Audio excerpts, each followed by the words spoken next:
শাশুড়ি মা, তোমার জামাইয়ের সাথে এরকম কথাবার্তা বলা কিন্তু তোমার মোটেই উচিত হচ্ছে না। তুমি খুব ভালো ছেলে যে, তা তোমার সাথে কথা বলা উচিত হবে না।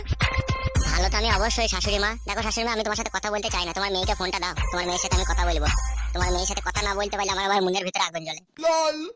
শোনো, তোমার মনের ভিতরে আগুন জ্বলুক কি তোমার কলজের ভিতরে আগুন জ্বলুক কি তোমার বুকরুর ভিতরে আগুন জ্বলুক, তা আমার জেনে দরকার নাই, ঠিক আছে?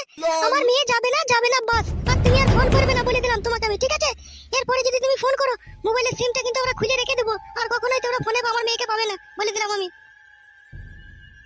তার মানে তুমি কি বলতে চাইছো, তোমার মেয়ে আর আমার কাছে আসবে না, আমার আর ভাত খাবে না, তুমি তোমার মেয়ের অন্য জায়গায় বিয়ে শাদী দিয়ে দিবে বলতে চাইছো নাকি? হ্যাঁ, অন্য জায়গায় বিয়ে শাদী দেবো কেন রে বারোচোদা জামাই? তো আগে ভালো